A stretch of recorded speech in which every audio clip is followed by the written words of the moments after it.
Yo, what's up, everybody? Welcome back to Demon Reads Comics, and today we're continuing on with the Reckless books. I believe this one, actually it is, it's not, I believe this one is book 4 in this series, and the book is called The Ghost in You.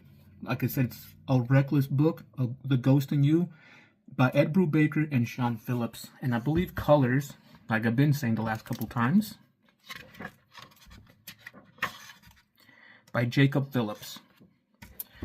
This one is also published by Image Comics and also has sewn binding, as you can see there. Now, this story is actually very interesting. Actually, I really enjoyed it. I'll let you guys know, or I will let you guys know why I enjoyed it so much. But it's kind of weird because it really only has to do with one person, and I'll let you guys. I'll kind of go over it here in a little bit. But yeah, I don't know if I enjoyed this one as much as I did the last one, but I do want to say one thing. Previously, I mentioned that I don't know when these stories take place from one another, but now from reading the second book, the third one, and this one, they do all take place one right after another. Not maybe like continuation from one day to the next, but maybe a couple months afterwards. So, as I previously mentioned, in the last one, something happens at the end with Ethan, and he gives a gift to somebody. Well, that gift plays into part right here, and you know that it's a continuation. So that's how I know that the stories take place one right after another. So let's go ahead and crack open this book and check out the art, and I'll tell you a little bit about the plot of the story. Alright guys, so here we are. The Ghost in You, a Reckless book by Ed Brubaker and Sean Phillips. The art, I'm going to say, is just as amazing as the previous 3 books, so no need to glamour over that. Amazing art. And so what's different about this book than the other ones?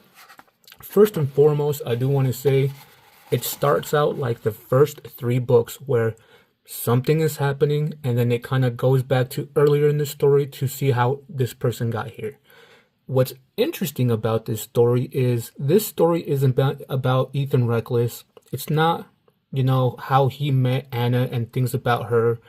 This story is all about Anna because Ethan is not here. He's on another job somewhere else.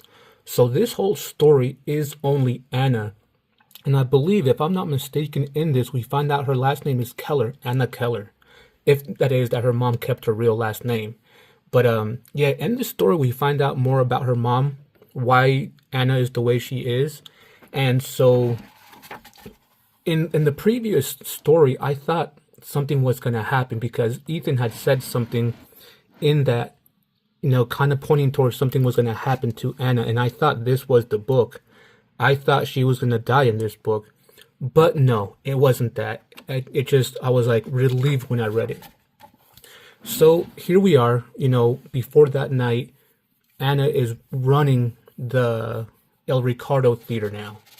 And she's just playing her, movies and stuff, where one of her, not really idols, but like somebody she looked up to when she was growing up, Lorna Valentine, shows up and tells Anna about, this story about her missing dog, how she inherited at least this mansion, and that she thinks it's haunted. Now, don't get me wrong, that whole haunted thing started kind of getting to me a little bit, but none of it played any part in this story. And so, Anna agrees to take up the job because she thinks that's something that Ian would say yes to. So she finally goes, agrees to the going up to see the house and doing a little bit more investigation, which she does. She goes up there and pretty much kind of starts taking, not really pictures, but just kind of scoping it out a little bit to see if it's really haunted or something like that. And then she tells Lorna that she's going to talk to a friend, a spiritual friend, and she does just that. She invites a friend over. That friend is actually her mom's friend, so she's a little bit older, but she invites that lady for to see if there's anything, because she's a fortune told palm reading like energy person, right? And so she goes up there to see if there's any evil stuff. And she's like, that's not how it works. But, if you want, we can, get this house blessed and things like that. Anna knew inviting her was going to be wrong because she was going to turn around, or this lady was going to turn around and tell Anna's mom. And sure enough, she does. She, there's a story about how, not there's is a story. It kind of explains how she knows that person, how her mom used to go to her all the time, and how that's how they know each other. And so she knew that this lady was going to call her mom after she left, and sure enough, that's exactly what happens in the story.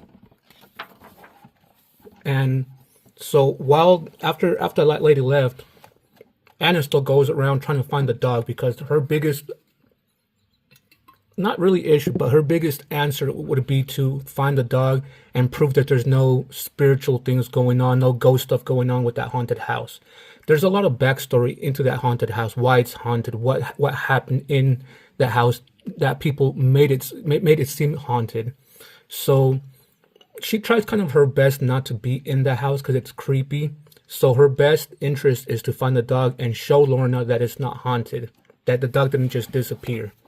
So she goes around asking neighbors a whole bunch of questions about the dog, where she meets this guy right here, a police officer, that he's not even in his jurisdiction, but he spends a lot of time up there. He plays a big role in the end of this, when you learn everything about this place. And come to find out, this place is not really that haunted, but it had to do with two other people making it haunted, for people to stay away.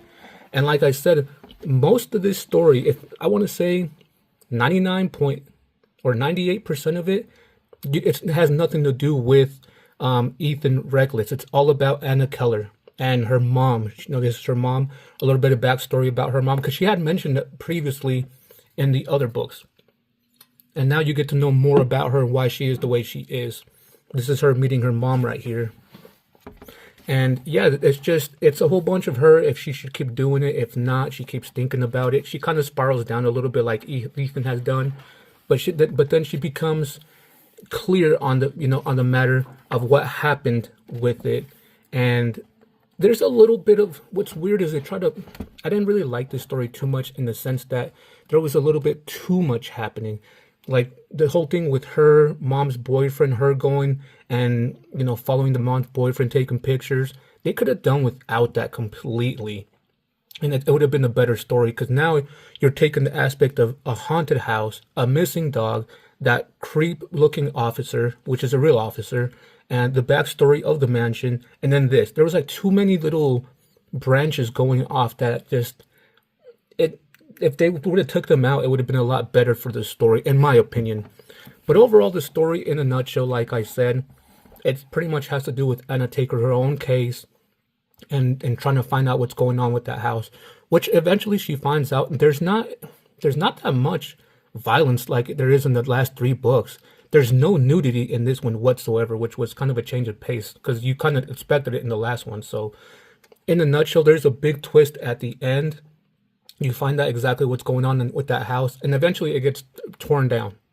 And Ethan eventually at the end comes back, not really saves the day, but comes back. And like I said, he was in a job in San Francisco, so he comes back and talks with Anna about everything. And what's weird is the next book is actually, his story about when he was in San Francisco, and I think that's where wraps up all the whole 5 books. So that's pretty much this story in a nutshell. Like I said, I don't want to give too many spoilers away about this guy, about the mansion itself, it being haunted or not. But, well, I do want to give a quick shout out. I don't know if they did this on purpose or not, but I seen that right here. She's playing a movie called Blue Velvet. I don't know if they wanted to put that in. I don't know if it's a real movie, but Velvet is one of Ed Brubaker's. He worked on it as well, which is called Velvet. I did a review on that book, so I think that was kind of nice nod, if that's what it is.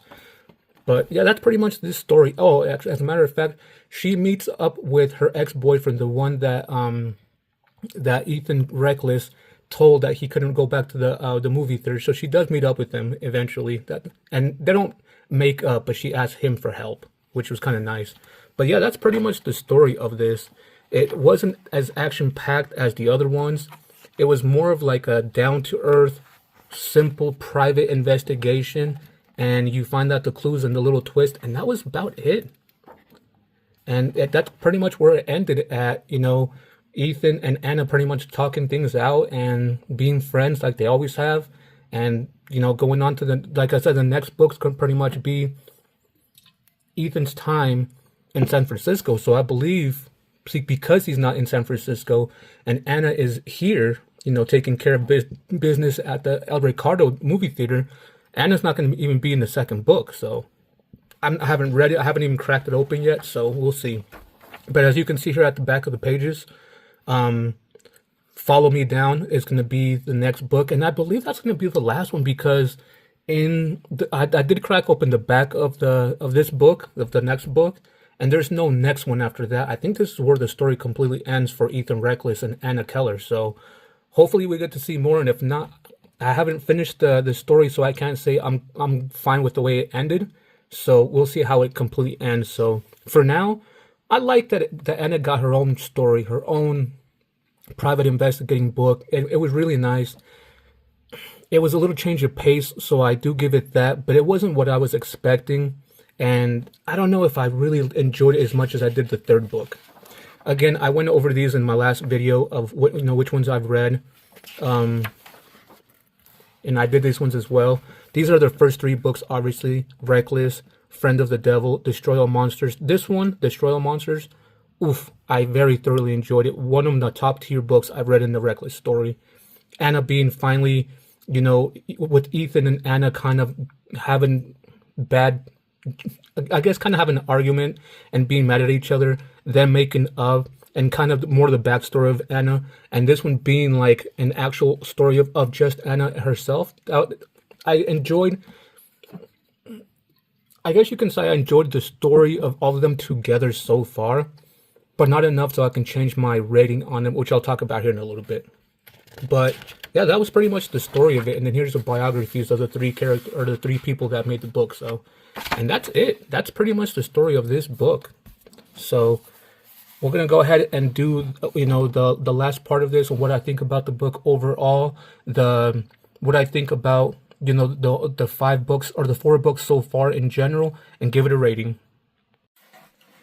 Alright guys, there you go. I hope you guys liked the review a little bit. I know I didn't give too much of it away. Like I said, all you really got to know is this is the story about Anna and her private investigation. Ethan has nothing to do with this story whatsoever. He shows up at the end just a little bit, but not enough to be like, this story is about Ethan and Anna. No, this story is just about Anna. Now, that being said, do I like this story enough to change, the rating of a 6 overall for the whole universe? No.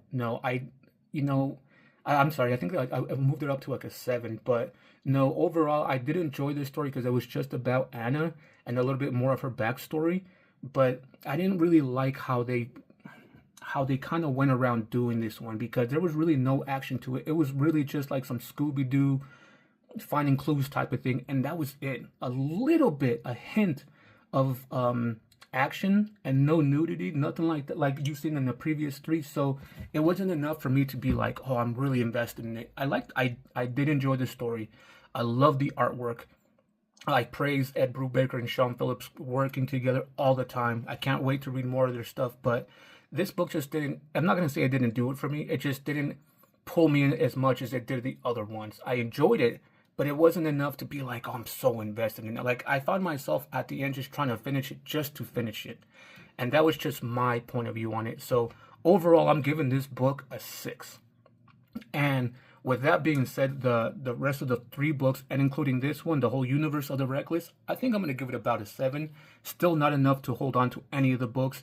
Definitely not holding on to this one. So a recap on this, it's book number 4 of the Reckless series, a Reckless book, The Ghost in You, a book by Ed Brubaker and Sean Phillips, published by Image Comics with sewn binding. So I hope you guys enjoyed this review. I didn't want to give away too many spoilers at the end, because there is a lot of twists and turns at the end, which I'm glad they did it the way they did, kind of, because I wasn't expecting like some real ghost or satanic ritual cults happening. It was really grounded, really well done.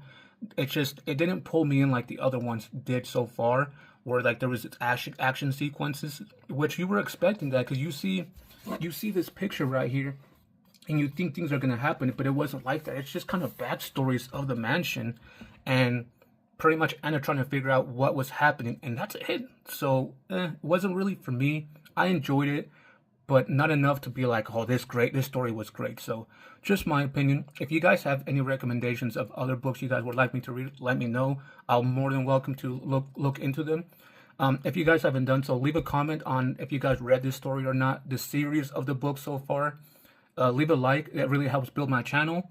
And also hit that subscribe button. It would really help, not only me, but other people to see my videos. That being said, we'll see you on the next one.